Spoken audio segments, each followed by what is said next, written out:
For those of you that subscribe to my channel, you know that I put out a new video every other Friday.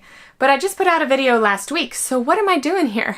Well, this month I have a bonus video for you. As a follow-up to last week's video, I interviewed an architect that specializes in backyard cottages in Seattle. Backyard cottages are becoming more and more popular as a solution for alternative housing and also as a way to make extra income. So we're going to take a detailed look at the benefits and challenges of building a backyard cottage in the city.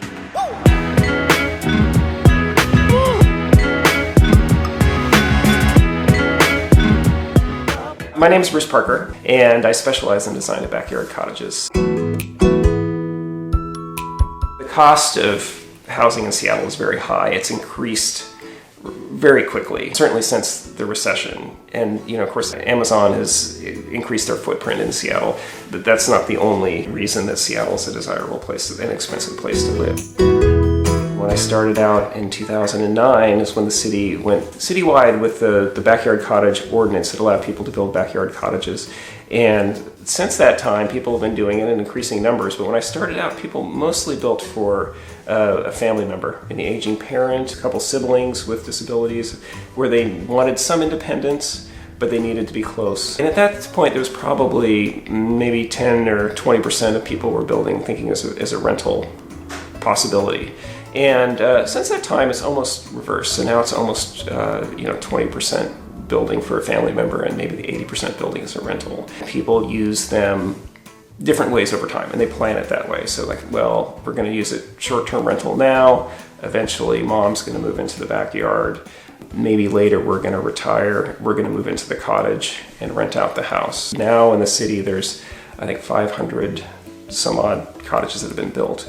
The city is talking about changing the ordinance for backyard cottages to encourage more construction, trying to make them a little more family friendly by increasing the size and the height limits. And then there's a couple controversial ones like the owner occupancy covenant, which has been kind of a standard. But Portland got rid of their owner occupancy covenant, and because of that and some other changes, they've seen an increase in the number of backyard cottages. So the city, from a policy standpoint, views backyard cottages as being awesome because they're increasing density and providing what they consider more options for families, which they definitely are. There's a lot of complexity in the land use code, and it's not intentional complexity, but there's trying to make a municipality work and have rules that everybody can follow. It ends up being kind of complicated. For Paul and Caroline, they had a number of interesting things. One is that they were converting an existing garage that had a shared wall with their neighbor. So that was the first hurdle, because the neighbor, who was very enthusiastic about the project at the beginning, once the project got started and he had to sign a release saying that it was okay to demolish Paul and Caroline's half of the garage, he refused to sign it. So it probably held up the project, 6 months. That was kind of a long slog.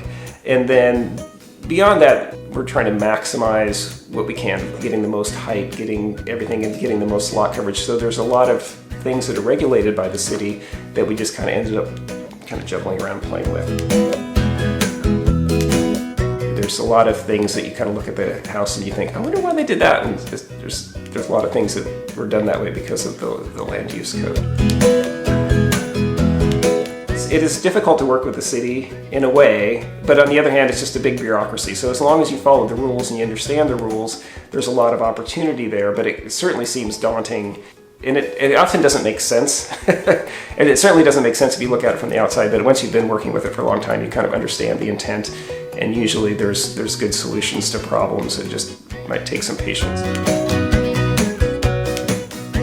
Building more costs more, building less costs a little bit less, but there's a lot of getting out of ground costs. So I have a project that's a 4-bedroom house with 3 baths. The construction budget for that is $500,000. So inevitably it'll probably increase a little bit on that. But so backyard cottage at 800 square feet for $300,000 is a pretty expensive proposition, but that's not an uncommon cost of construction for backyard cottages. I think one of the things that's helped offset that is, of course, the rental prices have increased dramatically. They're still profitable for people who build them, but it's certainly less so than it used to be, because rents have not increased as fast as construction costs over the last, or certainly since the recession.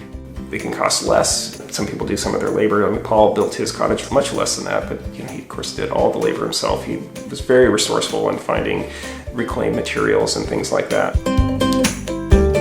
It's not necessarily affordable housing, it's providing an additional housing option, and it's a particularly good option for a lot of families. Maybe you have a grandparent that would love to live nearby but can't afford to live in Seattle. It's like, I moved from Florida, we had a swimming pool, and I can't even afford to build an 800 square foot house. So, or to buy a condo or something like that. It's expensive, but it's less expensive than buying a house. And then later it can cycle, and maybe the kids, when they're going to college, maybe they live in a cottage. But so it's providing housing, and you could argue that they would be living somewhere else if they weren't living there. And it's neat for families to give them that flexibility to have maybe two smaller houses instead of a big house that's maybe sitting partially vacant or being underutilized for a lot of the time. Make sure to subscribe and hit the bell so you get an alert every time I put up a tiny house or travel video.